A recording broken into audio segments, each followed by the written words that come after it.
el quehacer cotidiano, mujeres y hombres del Chile real son protagonistas de un pasado y presente que convoca a construir futuro. En nuestro siguiente programa, Marcos Castañeda conducirá una conversación franca y directa con personajes de la vida de Chile.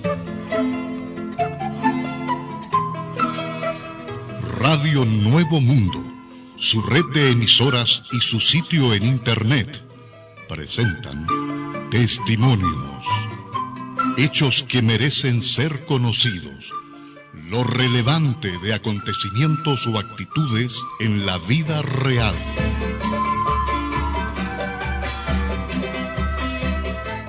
¿Cómo están, estimados oyentes de Testimonios? Muchas gracias por estar nuevamente con nosotros cada fin de semana a través de la red de emisoras Nuevo Mundo, Radio Chile FM online, Radio Bahía de Suecia, Estocolmo, la KPFK de los Estados Unidos en California y la Radio Horizonte de Chile, también online en Buenos Aires. Cada semana conversamos con figuras de la vida de Chile y hoy tenemos un entrevistado espectacular, un hombre que ha dedicado su vida a la memoria, al documental, a mostrar la vida de los pueblos, sus alegrías, sus penas, a través del cine. Es un gran documentalista chileno, Patricio Guzmán, a quien saludamos esta tarde en Testimonios. Patricio, muchas gracias por estar con nosotros. Muchas gracias a ti por tu tiempo y por tus adjetivos tan elogiosos. Pero corresponde. Eso espero, vamos a ver. Sí. Bueno, Patricio, esto del cine te llamó desde pequeño la atención o tú tenías otras ideas respecto de lo que ibas a hacer cuando grande? No, como a los 18 años, 17 años, comencé a hacer películas en 8 milímetros y de ahí con un grupo de gente comenzamos a hacer ya pequeños documentales. Todo eso en Chile, ¿no? Por supuesto. Después estudié en una escuela aquí, un pequeño instituto fílmico que había aquí en Santiago, y después me fui a Madrid a estudiar la carrera de cine, que duró, en total estuve allí 6 años. ¿En España? Sí, claro. ¿Qué periodo es? Yo fui en el año 66, creo, y me volví el 70, cuando ya Allende estaba en el poder. Plena dictadura de Franco, entonces. Exactamente. Yo me politicé mirando a la dictadura de Franco. ¿Te politizaste? Allí tomé conciencia política, social de lo que era una dictadura. Un país sin libertades, aplastado, pero era el final de la dictadura. Entonces era el final del sistema y por lo tanto había un clima de transición enorme. Franco ya no gobernaba, sino que gobernaba los nuevos empresarios que gobernaron el país los próximos 20 años, que eran modernos, que querían hacer de España un país turístico. Y entonces ahí había una escuela de cine copiada del IDEC francés, y ahí se formó Carlos Saura, Víctor Erice, Berlanga y otros. ¿Y cómo era esa especialidad, ese género del documental en Chile en aquel periodo que tú estás haciendo? Hagamos un paralelo entre España y Chile. ¿Cómo estaba desarrollado o no? ¿Faltaba mucho? Habían 2 institutos universitarios que hacían documentales, sí, pequeñitos pero competentes. En uno de ellos trabajaba Pedro Chasquel, que hasta hoy es un activo documentalista, sí, hasta hoy. Había un grupito, yo te diría, de unas 6 a 8 personas, nada más. Y de ficción sí andaba bien la cosa, porque Raúl Ruiz había hecho por lo menos ya 6 películas, buenas todas. Litín había hecho otras 2, y Aldo Francia, un cineasta de Valparaíso, había hecho 2 películas también, y todo ese conjunto de películas circularon en todas partes, ganaron muchos premios. Kramarenko, me acuerdo también. También estaba Kramarenko, sí, pero era una figura menor que las que te acabo de decir. Ya, parece que era porteño, ¿no? No tengo idea, no lo sé. Sí, habían algunas películas, sí. Y esto de dedicarse, por ejemplo, a filmar la vida de Chile, lo que sucedía, ¿no es cierto?, en ese periodo tan importante de efervescencia, cuando se comienza a producir, por ejemplo, el gobierno de Eduardo Frei, después, posteriormente, el gobierno de Salvador Allende. ¿Cómo te nace eso? ¿Por qué lo realizas, Patricio? Porque al llegar a Chile, después de 6 años en España, me encontré con un país movilizado, eufórico, colectivo, coral. Era un gran experimento nacional. Yo nunca había visto una participación ciudadana tan fuerte, una solidaridad enorme entre la gente, y tú ibas a una población popular y la gente se reunía para construir un policlínico, se reunía para construir casas de madera de urgencia.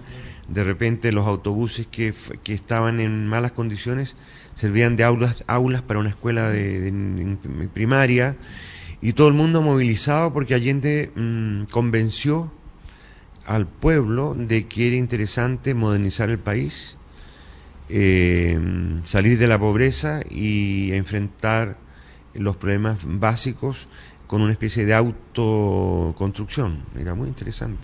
Sí, de hecho, por ejemplo, el barrio donde yo vivo, que es una comuna popular, Pedro Aguirre Cerda, que antes pertenecía a la comuna de La Cisterna, porque con la dictadura militar dividieron ciertas comunas grandes, las dividieron. Nuestras casas las construyeron nuestros propios padres a través del sistema autoconstrucción, y son casas que llevan 5 o 6 terremotos y están en perfectas condiciones, digamos, y todo ello realizado por los pobladores, por los obreros. Sí, había una necesidad de participar. Era un gobierno donde tú no tenías que tener nada para entrar. Era una revolución sin carné. El que quería entrar, entraba y ayudaba. Eso era lo interesante del programa, de la actitud de Allende frente al pueblo, porque Allende nunca fue partidario de un partido único. A él le gustaba la pluralidad, las ideas distintas, contrapuestas incluso dentro de su grupo, y por eso la gente se entusiasmó. Era un frente popular. Tú, a tu regreso de España, también trabajaste en Chilefilm, ¿o no? Sí, estuve muy poco tiempo enseñando, pero fue un periodo corto, yo te diría de unos 6 a 8 meses. ¿Y había trabajo? O sea, ¿Chilefilm se encargaba también de registrar lo que estaba sucediendo en el país? Mira, había un noticiario, pero salía cada 15 o 20 días. Un noticiario de 10 minutos, 15 minutos. De modo que la producción era muy restringida, porque Chilefilm había estado bastante abandonado. Años anteriores. Exacto. Digamos, durante Frei aquello se puso en marcha, sí, pero de una manera precaria, no tenía un gran presupuesto. O sea, en el fondo estar ahí no te llevaba a ninguna parte. Por eso que yo rápidamente salí y armé una producción que se llamó El Primer Año de Gobierno con la Universidad Católica. ¿Y eso es lo primero que hiciste tú en documental? El primer documental de largometraje se llamó El Primer Año. ¿Y era sobre la Unidad Popular? Los primeros 12 meses de gobierno de Allende, sí. ¿Con qué recursos lograste? Porque, por ejemplo, cuando Allende sale, hay un bloqueo tremendo económico desde Estados Unidos. No habían películas, no habían videotape para los canales, no había absolutamente nada. ¿Cómo logras hacer un documental de esas características? En el primer año no había de todo. En el primer año fue un año de éxito económico. Nosotros obtuvimos los medios de una escuela de cine que se llamaba Escuela de Artes de la Comunicación, que nos prestó una cámara y un magnetofón, un grabador, y con eso salimos a filmar con un par de luces portátiles casi por todo el país. O sea, ¿el audio se grababa aparte de la imagen? Sí, no teníamos sonido sincrónico, pero quedó de lo más bien. Quedó una película entretenida y hasta con mucho humor, porque se ve cómo habla la gente, lo que comenta, etcétera. Y desgraciadamente se perdió ese negativo, lo estoy restaurando ahora, porque la Junta Militar lo requisó el 11 de septiembre, estaba en la bodega de la Universidad Católica y lo destruyeron. Pero esa película, Chris Marker, cuando pasó por aquí el año 72, la compró, le gustó, y por lo tanto yo encontré un internegativo en París. Ah, o sea, está entonces. Está, pero hay que restaurarlo. Y después lo que hiciste con la Batalla de Chile, ¿cómo realizas esa producción? Porque es un documental de muchas horas. Es de 4 horas y media. Es una película que fundamentalmente hice con la ayuda de Chris Marker, como te digo, el francés, ¿no? Cineasta francés que pasó por aquí, gran cineasta francés, gran documentalista. Yo le dije, mira, necesito película, me hace falta, aquí hay un bloqueo de importaciones, porque en ese momento sí ya había una restricción Él me mandó 43.000 pies de película virgen y ¿Cuántos rollos significa eso para la gente? No mucho, ¿eh? Eso es 10, 20 rollos. Eso es más o menos 18 horas de película. Es muy poco para hacer 3 películas, ¿no? La batalla dura 3 películas. Entonces otros amigos nos dieron recursos para poder tener un pequeño salario. Yo puse mi propio auto, que era un 2 caballos. ¿Qué auto era? Citroneta. Y teníamos un micrófono como el tuyo más o menos, un trípode y una Eclair. ¿Y la cámara ya grababa sonido directo, no? Claro, es una cámara sincrónica Eclair con Nagra 4. ¿Qué significa eso? Una magnetofón que graba simultáneamente la voz y la imagen. ¿Y de qué origen alemán? No, la Eclair es una cámara francesa. Francesa. Sí. ¿Y cuál era el equipo con el cual tú trabajabas? Estamos conversando en Testimonios, en este programa que intenta recuperar la memoria de Chile con el destacado cineasta documentalista chileno Patricio Guzmán, aquí en el Hotel Presidente, en la comuna de Providencia. ¿Cuál era el equipo que tú trabajaste, que realizaste esa película? Éramos 5 personas. Había un asistente de dirección, José Bartolomé. Había un jefe de producción, Federico Elton. Había un sonidista, Bernardo Menz, y un cámara y director de fotografía, Jorge Miller, que en el año 74, un año después del golpe de Estado, desapareció, fue torturado y hasta hoy no encontramos su cuerpo. O sea, es un detenido desaparecido de Jorge Miller. Exactamente. ¿Chileno? Jorge Miller es nuestro mártir. ¿De la batalla de Chile? Mártir del cine chileno, sí. Jorge es hijo de alemanes. Su familia llegó huyendo aquí, huyendo de los nazis, y se dio la trágica paradoja que el hijo muere a manos de una dictadura militar feroz. Oye, pasa algo similar, Patricio, con Henriksen, el que filmó su propia muerte, ¿te acuerdas? En el tanquetazo. Sí, esta mañana estuve en el acto que se hizo en el mismo lugar donde murió. En el centro de Santiago. Sí, en Bandera, en la calle Agustinas, casi esquina Bandera. Yo estaba a 100 metros de él, más o menos. ¿Ese mismo día? Sí, claro, filmando lo mismo. Pero yo estaba en el otro lado, a él le tocó. Digamos, los soldados dispararon para el lado donde estaba él y no para el lado donde estábamos nosotros. Fue una cuestión de suerte. ¿Y sus familiares son chilenos entonces de Miller? Sí, el padre aún vive y es un hombre ya mayor, y la madre murió de pena. ¿Y no se sabe absolutamente nada de sus restos? No, nada. Nosotros hicimos una reclamación apoyados por el gobierno sueco ante Naciones Unidas, y la Junta dijo que ese nombre no existía, ese señor no era chileno, que había una equivocación, que nunca Jorge Miller había sido ciudadano chileno y por lo tanto no estaba preso, no existe. Claro, es lo mismo que señalaron con los campesinos de Lonquén. Señalaban que era un montaje de las personas que no habían sido asesinados. Bueno, y después se encontraron en Lonquén sus restos. Efectivamente, ahí Ignacio Agüero hizo una gran película que se llama Lonquén, que fue la primera película sobre los desaparecidos que se hizo en este país. Y tal como tú dices, el Mercurio negaba los presos, negaba la tortura y negaba las desapariciones. Y fue durante los 20 años de gobierno de Pinochet el principal apoyo que tuvo, ¿no? O sea, exactamente, claro. Bueno, Agustín Edwards participó directamente en el golpe militar desde Estados Unidos junto a la CIA.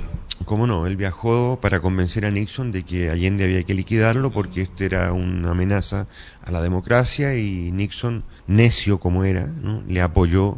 Y Kissinger, quizá la persona más inteligente que ha tenido la derecha en el mundo durante años, ¿no? Y hasta ahora está vivo, ¿no? Sí, desgraciadamente Kissinger da conferencias como una gran personalidad, ganó el Premio Nobel de la Paz. Y es un asesino. Lo es, y varias veces Garzón ha estado a punto de atraparlo. Patricio, ¿tú conociste directamente a Allende, así como nosotros estamos conversando? ¿Lograste alguna vez estar con él? Desgraciadamente no. Nunca. Jamás, nunca le di la mano. Yo tuve la suerte de entrevistarlo así como tú, pero yo tenía 12 años. Ya, eras muy joven, ¿no?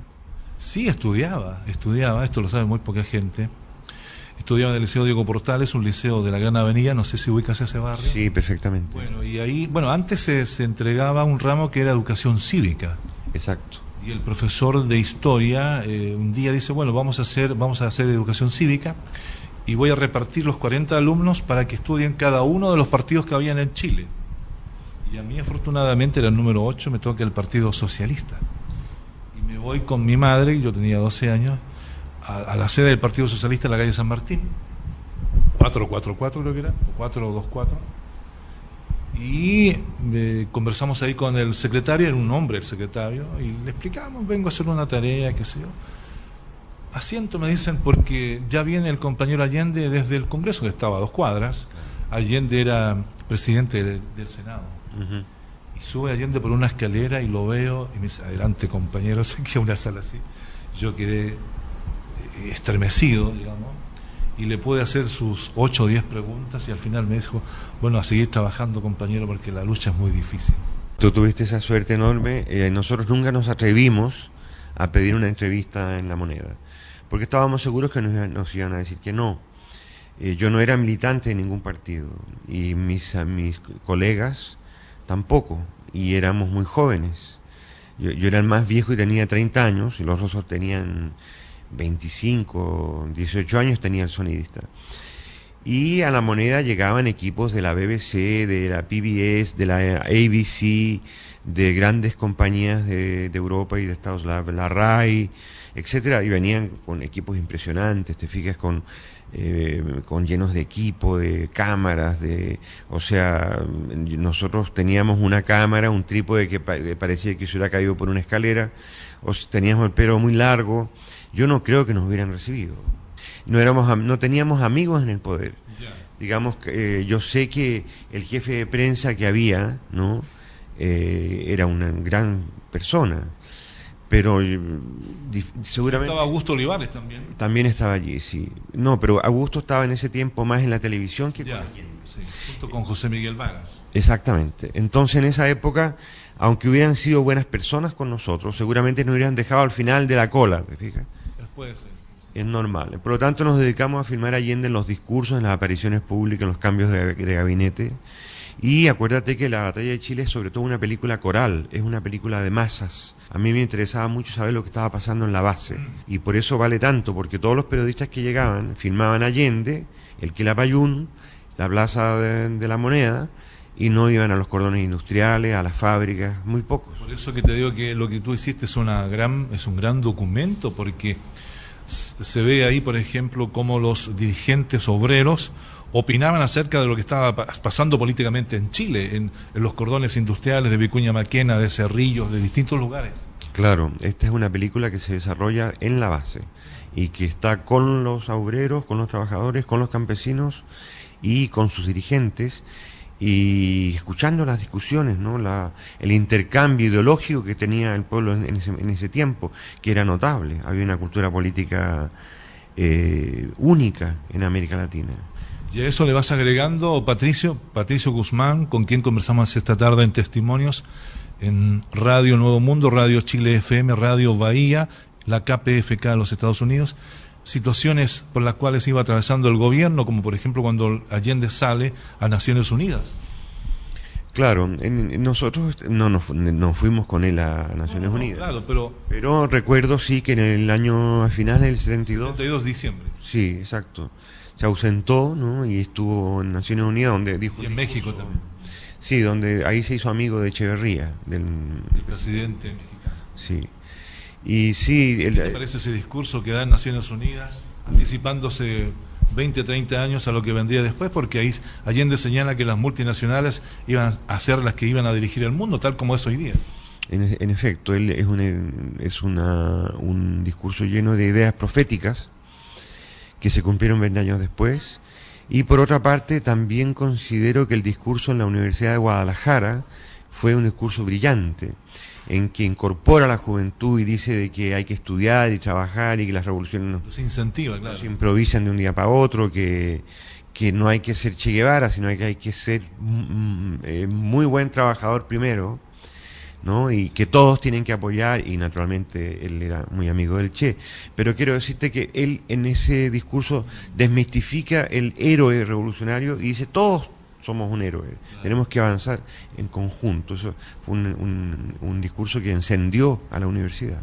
Bueno, hizo un discurso improvisado, no lleva libreto nada. Bueno, él tenía una gran capacidad oratoria. A veces los discursos eran enormemente largos, sobre todo los de aquí, ¿no? Los discursos del cobre, cuando había de la huelga del cobre con los camioneros, etcétera, eran muy largos a veces, pero la gente tenía un gran respeto por Allende.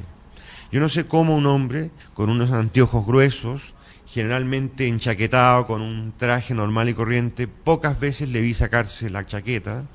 O sea, quiero decirte, era un profesor universitario. No tenía la imagen de un populista ni tampoco de un revolucionario con boina, y sin embargo la gente le respetaba enormemente. ¿Cómo se fue la gente enamorando de este personaje que fue político durante 50 años, de los 65 que alcanzó a tener, ¿no es cierto? Y que conocía a Chile de punta a cabo, porque durante 50 años fue político, fue 25 años senador y los otros diputados, ministro de Estado muy joven, 30 años con don Pedro. Claro, ministro de Educación. De salud, perdón. Yo recuerdo que lo que a mí me contaron cuando hice la película sobre él es que ganó en todas las circunscripciones del país. Normalmente un cacique político, de izquierda o derechas, se sitúa en una provincia. Por ejemplo, Allende podía haberse situado en la zona del Carbón y hubiera tenido asegurados los votos toda su vida, sin moverse de allí. Y lo que hizo fue ir de Arica hasta el sur, desde el norte a sur. Magallanes, Valparaíso. Exacto, y salió en todas partes. Siempre salió. Senador, sí. Sí. Y su sistema era puerta a puerta, sí, cocina por cocina, sí. Conversando con la gente y con una memoria sorprendente. Decía, ¿cómo está, señora Rosa? ¿Cómo le ha ido? Dígame. Y el niño, ¿va mejor en el colegio? O sea, se acordaba el año pasado. ¿Sabes que eso que me cuentas tú, me lo contaron los GAP? Hace poco hice una entrevista a 4 GAP que quedan de los que estuvieron el 11 de septiembre con Allende en La Moneda. Uno de ellos se fue a Cuba porque aquí ya no recibía salud que él necesitaba, estaba en muy malas condiciones. Afortunadamente está muy bien ahora, Eladio González se llama. Y ellos me relataban que Allende, en Tomás Moro, cuando habían fiestas de fin de año de la Pascua, a ellos les preguntaba por sus hijos, cosa que ni ellos pensaban que el presidente iba a preguntar por el chico que había visto el año anterior. Claro, incluso se bañaban juntos en la piscina y jugaban al fútbol, entre ellos. Tenían una relación de amistad. Eladio, lo conozco también, Eladio. Eladio, ¿se fue ahora a Cuba? Sí, a él lo conocí mucho, y a Juan Oces, y a... se me olvidaron los nombres. Yo los saqué un poco a la luz a ellos con La memoria obstinada, una película que yo hice el 97. Yo los localicé en un garaje de la calle Santa Rosa. Allí estaban arreglando mecánica y chapa de coches. Y no se atrevían a aparecer públicamente. Exactamente, porque ellos creían que el gobierno los iba a calificar de terroristas, cuando en el fondo fueron los últimos defensores de la democracia constitucional. Fueron los últimos guerreros, les dije yo, junto con Allende, aquel 11 de septiembre. En efecto. Y no se atrevían a hacer declaraciones. Y con La memoria, por primera vez salieron a la luz pública, con la película esta. Bueno, y increíble este país que no tiene memoria, cómo esas personas están totalmente abandonadas, como el caso de Eladio. Hay muchos más, hay gente extraordinaria que perteneció a los sindicatos en el norte, en el sur, cooperativas agrícolas, los mapuches que lucharon y luego quedaron sin nada, quedaron abandonados a su suerte, sin dinero, sin recursos, sin ayuda, reducidos a la nada, porque la derecha chilena no ha perdonado ni siquiera a los muertos. Así es. Estamos haciendo testimonios en la Radio Nuevo Mundo, acá en el Hotel Presidente, en la comuna de Providencia, con Patricio Guzmán. Patricio, ¿ustedes filmaron hasta el mismo 11 de septiembre? Sí. ¿O seguiste filmando después? No, es muy curioso esto, porque el material se nos acabó. La película, digamos. Sí, la película Virgen se nos acabó junto con el proceso, es decir, nos quedaban 5 latas sobrantes después del 11 de septiembre. Entonces lo que hicimos fue filmar de la televisión las declaraciones de la Junta Militar. Entre ellos el juramento de la Junta, que fue el mismo 11 en la tarde, ¿no? Exactamente. ¿Cómo grabaste eso? Jorge Miller se llevó la cámara a su casa y desde ahí, desde su casa, cómodamente instalado frente al televisor, grabó la primera locución de la Junta, que después nunca más la transmitieron por la violencia que contenía. Y nosotros la recogimos y la pusimos al final de la batalla de Chile número 2. Claro, excepcional eso. Sí, es otro documento más. Se ve que está sacado a la televisión, Sí, claro, pero eso es mejor porque le da una autenticidad. Exactamente, claro. ¿Y qué pasa con ustedes, los realizadores de este documental extraordinario, premiado en muchos festivales de cine por el mundo, que ya los vamos a señalar? ¿Qué pasa con ustedes, cada uno de los que integró este grupo de trabajo? 2 semanas después del golpe, yo fui detenido y incomunicado en el Estadio Nacional. ¿En qué circunstancias fuiste detenido? Llegó una pareja de policías a mi casa. Me denunció la vecina que vivía en el piso superior. ¿Dónde vivías tú? En la calle Santa Lucía, frente al cerro, más o menos a 5 cuadras de La Moneda. Entonces entraron estos policías y me llevaron al cuartel. ¿Ellos sabían que tú eras cineasta? No tenía ni idea. La persona que estaba arriba dijo que abajo había muchos jóvenes que entraban y salían, gente con el pelo largo, en fin. Ella supuso que éramos peligrosos o que éramos de la Unidad Popular. Solo eso bastaba ya para que tú fueras encarcelado, esposado. Me amenazaron de fusilamiento y me llevaron al Estadio Nacional. Recién esta semana, justamente cuando estamos cumpliendo y rememorando 105 años del nacimiento del presidente Salvador Allende, que nació en Valparaíso, la agencia DPA ha entregado información que durante la dictadura de Pinochet ellos hacían vigilancia a profesores y alumnos de escuelas básicas y medias que ellos suponían eran contrarios al régimen, y en esto hay 2 personas que están actualmente en el gobierno del señor Piñera, que es el señor Chadwick y otro más. Ajá. ¿Qué te parece esta situación? Bueno, mira, es escandaloso que el 40% de las violaciones a los derechos humanos ha sido juzgado y falta el 60%. Y tú no te explicas cómo en 20 y tantos años de transición ese 60% no avance. No te diré yo llegar al 100%, pero por lo menos al 80%. Es decir, hay un 60% de violaciones graves a los derechos humanos, es decir, de responsables de crímenes, de torturas, de extorsión, y andan por la calle. Entonces, la impunidad crea una sensación de falta de fe en tu país, crea una sensación de democracia anémica, que no lucha por sus propios ciudadanos y que no restituye finalmente la libertad que merecemos. La Constitución lamentablemente tampoco se ha cambiado, es una Constitución que contempla todavía el enemigo interno, que es una concepción de odio entre nosotros. Y también tenemos una educación, unos textos escolares que no hablan claramente de lo que pasó. Es decir, hay una desinformación. Hay un déficit de historia, en el sentido de que si lo que ocurrió durante el gobierno de Allende fue muy importante, independientemente de que haya fracasado o no, o que lo hayan hecho fracasar, muy interesante, de renovación institucional latinoamericana, es una manera de avanzar sin la guerra civil. Digamos, eso da para muchas páginas. Y luego tienes una dictadura particularmente cruel, y todo eso reducido, ¿no?, a párrafos. Entonces es escandaloso. Yo compré una guía turística en Alemania hace como 4 años, de Chile. Y tú sabes, las guías turísticas traen al principio la culinaria, la geografía de cada país, ¿no? Y también viene un resumen político. Pues en esa guía turística yo encontré más información que en algunos textos escolares chilenos. Eso es sencillamente un escándalo. Estamos haciendo testimonios hoy con el destacado cineasta chileno Patricio Guzmán.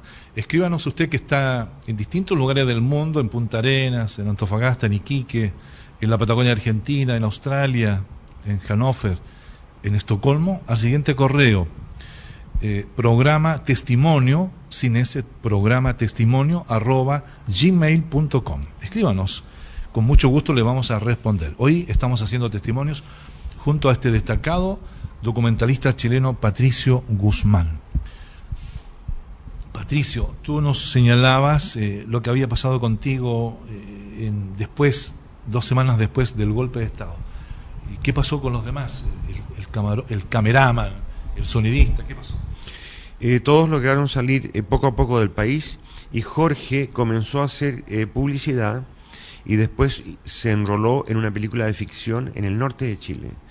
Se consideraba seguro, yo le dije, tienes el pasaje listo, tú nos tienes que avisar y te traemos para Madrid o para París.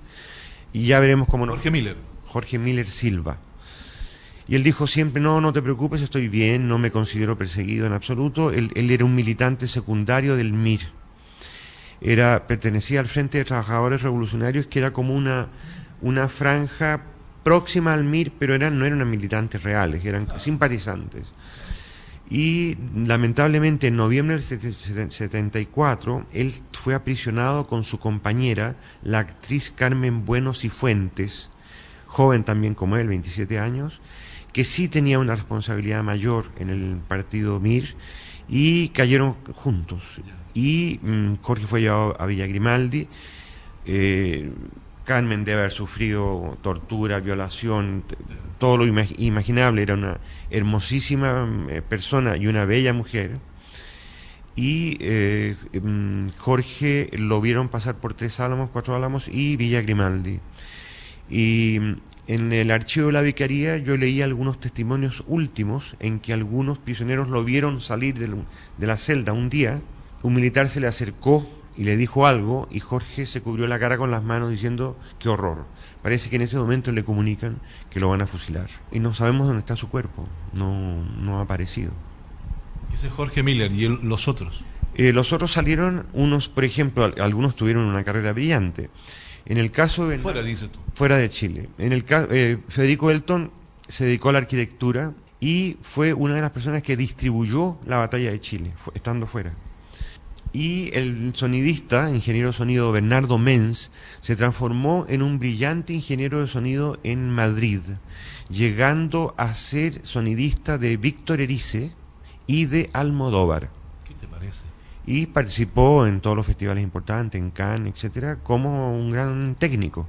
Una buena escuela, la batalla de Chile. Sí, sin duda, sin duda. Oye, Patricio, ¿y cómo logras sacar todos estos rollos y después poder terminar la película y hacer el circuito de sus presentaciones en Latinoamérica y en Europa?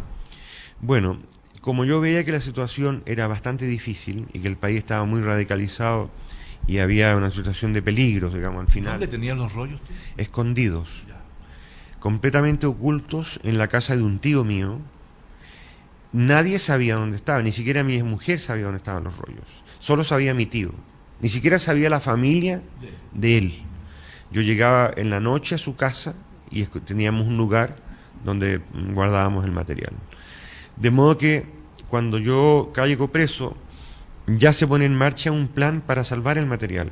Y este plan consistía en entrar ese material a la embajada sueca. Difícil.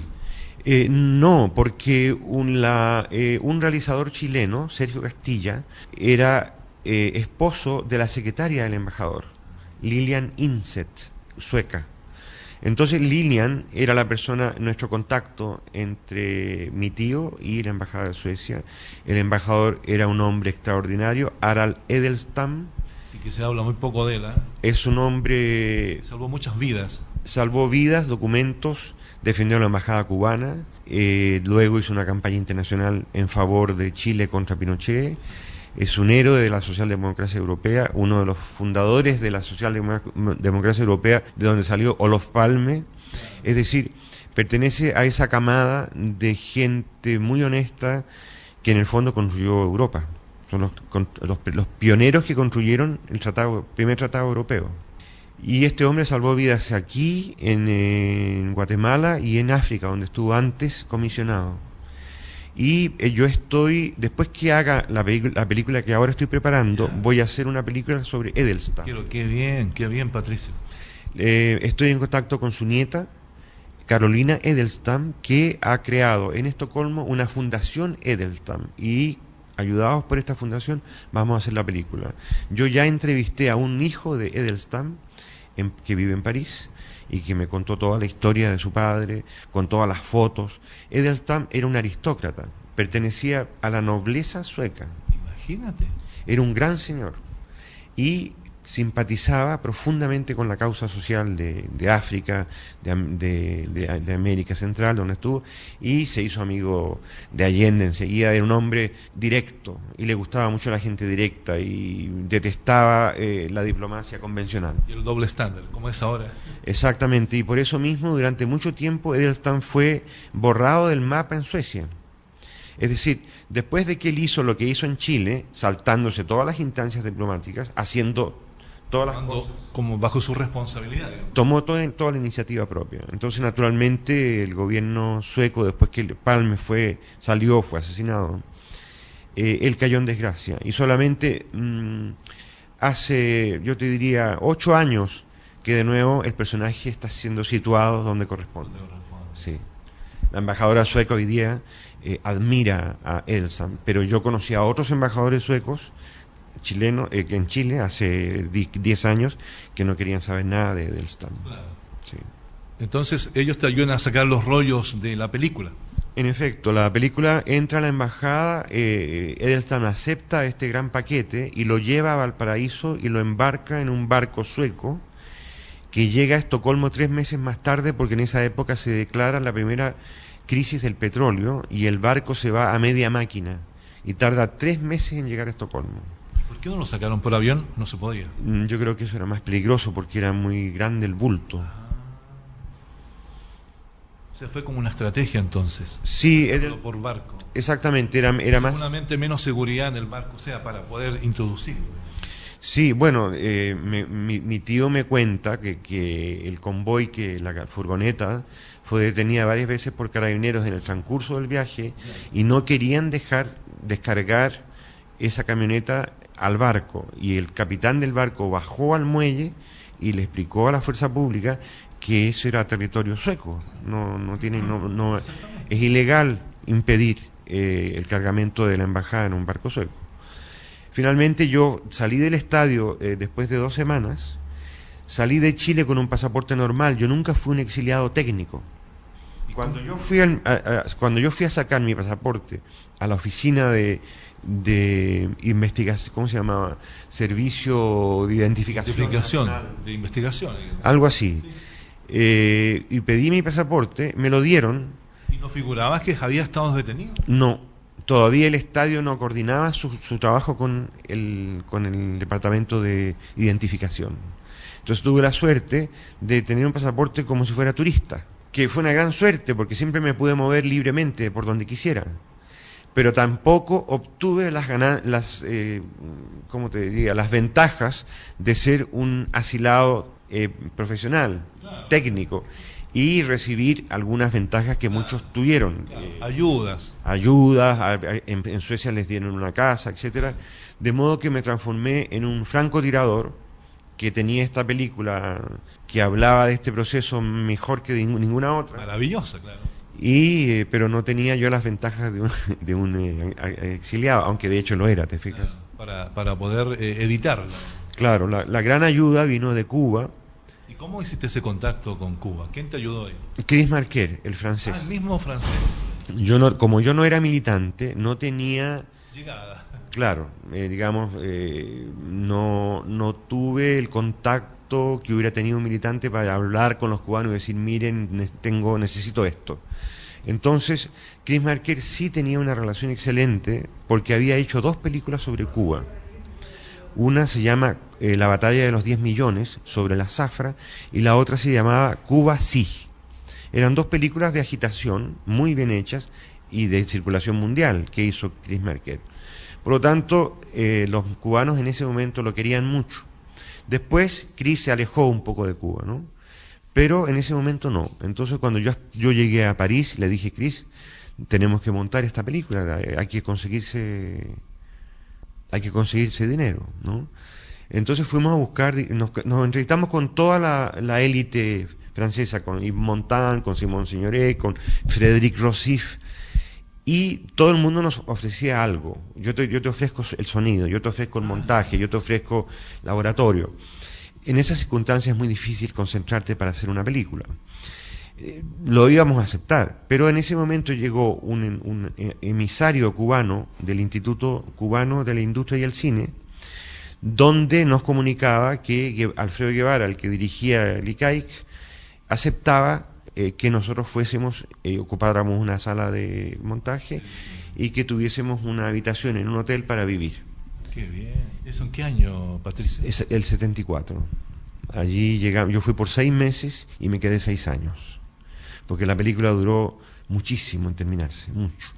Porque primero había que terminar, o sea, eran 3. Primero hubo que terminar la primera, salir para afuera para promocionarla, volver a entrar, terminar la segunda, salir afuera para promocionar, y así. Y eso duró en total 5 años de proceso.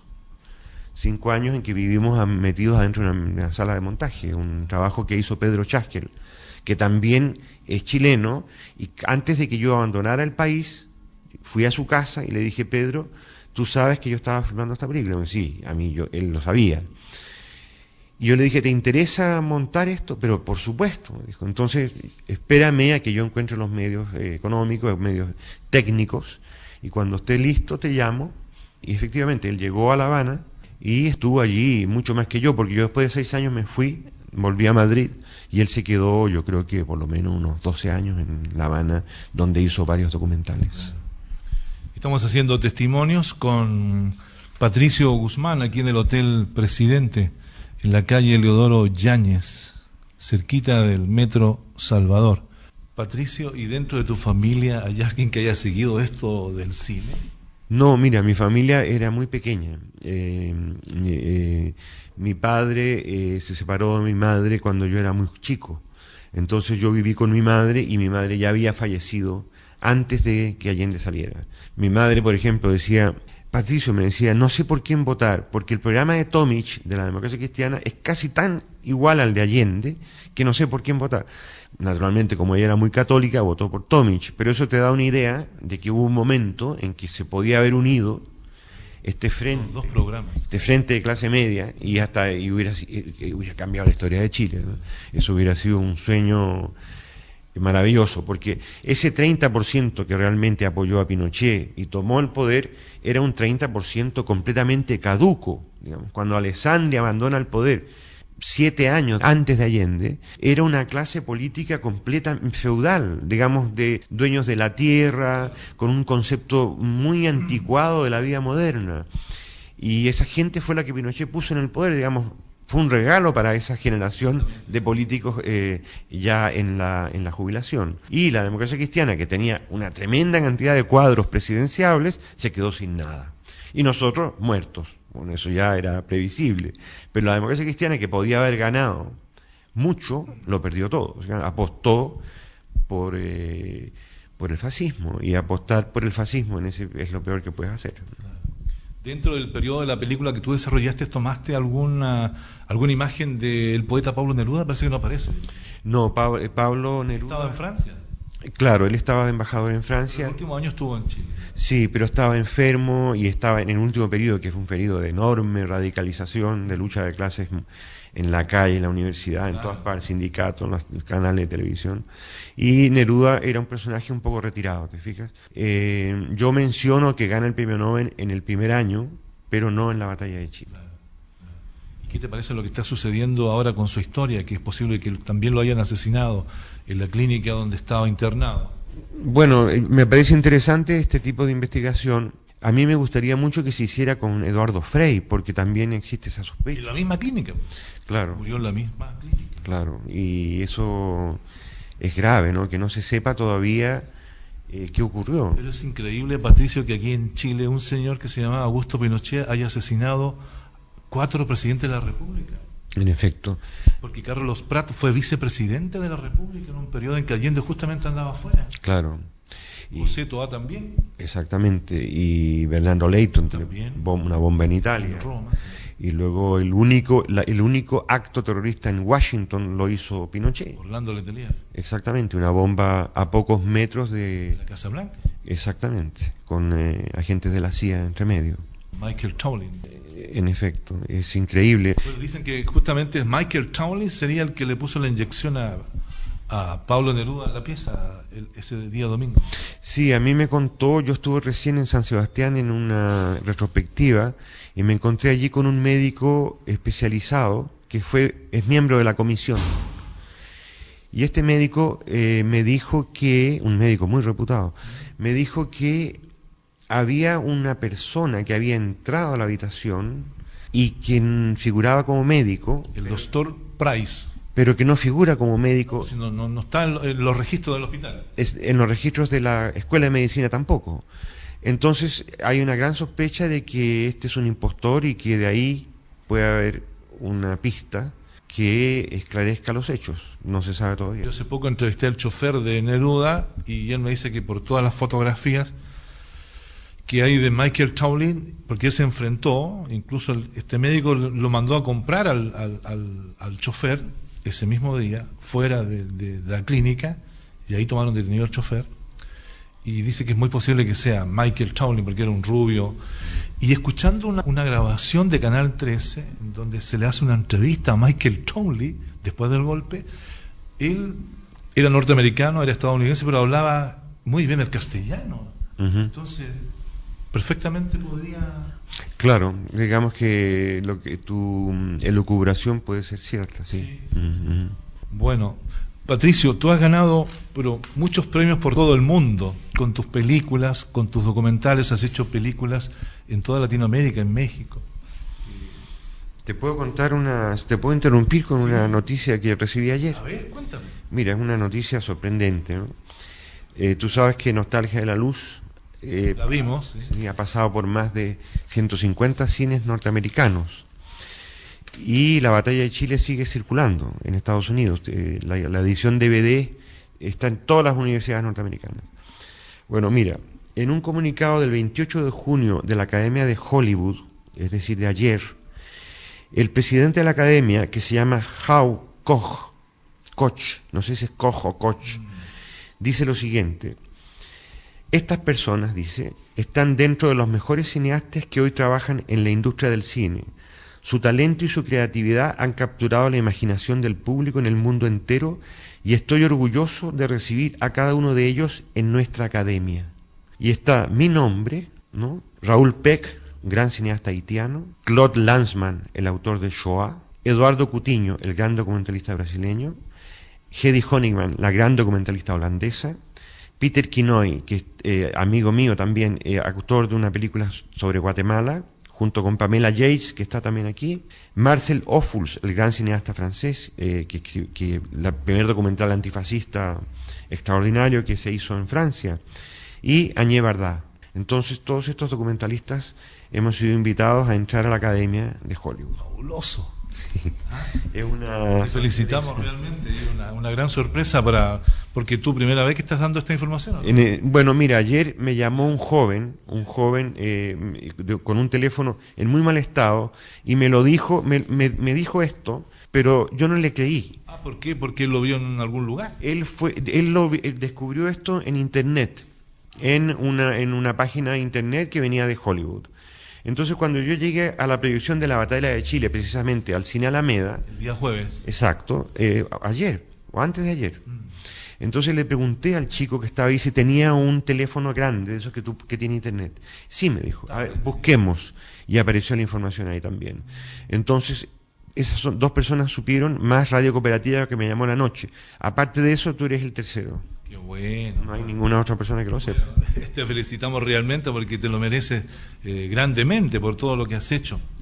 Oye, después tú hiciste otra película relacionada con Allende. ¿Por qué hiciste un segundo documental de Allende que se llamó Salvador Allende, precisamente? Porque me di cuenta que la película La Batalla de Chile aparece Allende, ¿no?, en distintos momentos. Y en coyunturas muy especiales él aparece. Él era el jefe, sin duda tiene que aparecer, pero yo creo que él merecía una película especial, ¿no? Porque la otra es una película colectiva, y yo creo que era una figura que necesitaba una película específica.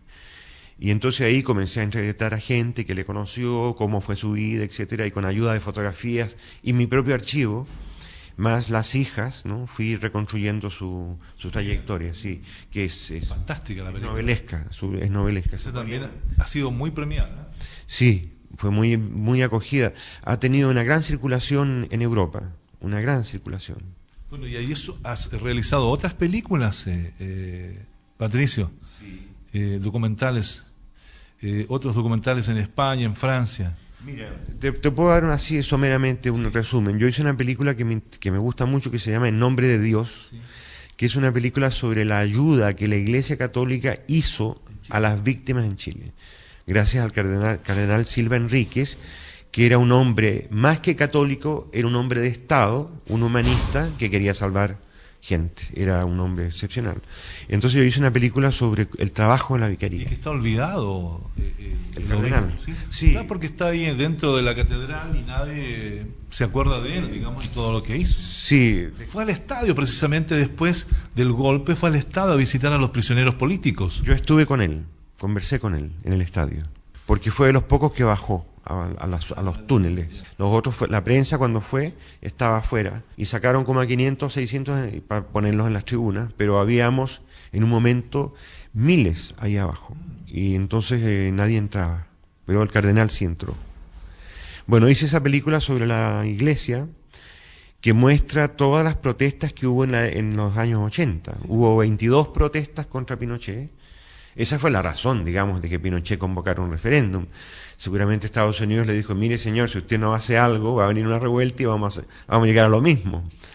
Bueno, pierde el plebiscito y desgraciadamente al perderlo, digamos, al salir del poder, la masa popular cree que los políticos se van a encargar de tomar las riendas y resulta que se quedan fuera del proceso y al cabo de 20 años nos encontramos con que falta mucho por hacer, ¿no? Mucho, muchísimo.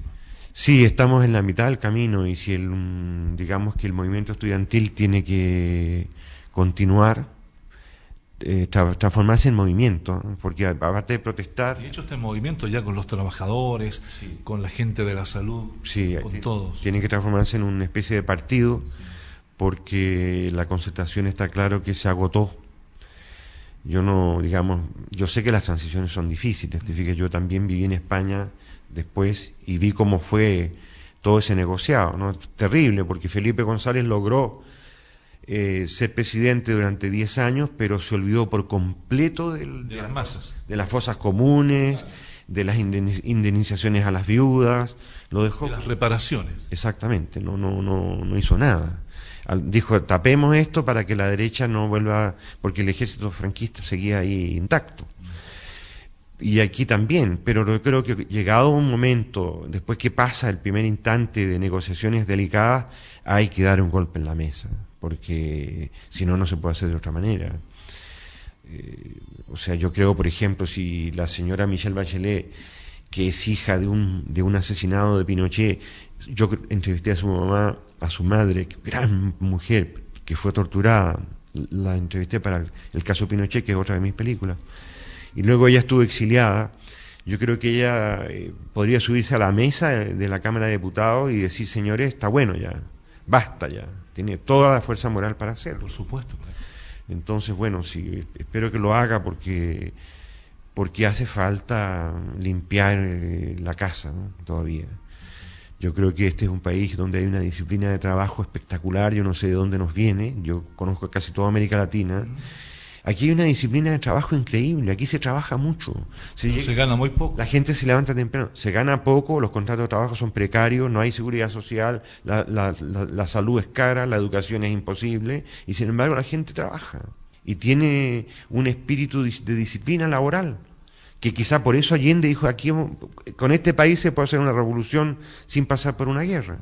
Ese espíritu que viene de muy atrás merece un sistema político más justo, claro, a su altura, claro, con más equidad y más con más decisión política.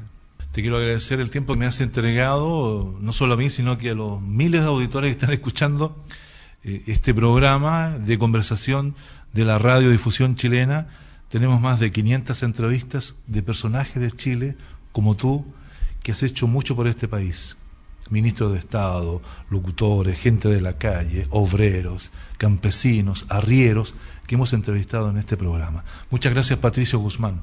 Felicitaciones por tu programa y un gran saludo cariñoso a los auditores de todo el mundo. Sí, muy bien. Gracias, Testimonios. Gracias a ti, Patricio Guzmán. Bueno, y con ustedes, estimados oyentes de Chile y del mundo, nos volvemos a juntar la próxima semana, siempre con otro gran invitado como el que hemos tenido hoy, Patricio Guzmán. Hasta la próxima semana.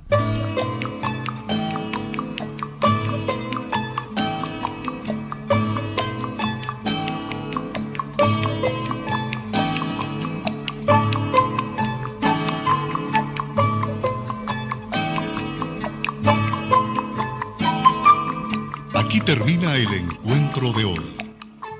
La próxima semana, en este horario, otros personajes y nuevos testimonios darán fe de hechos.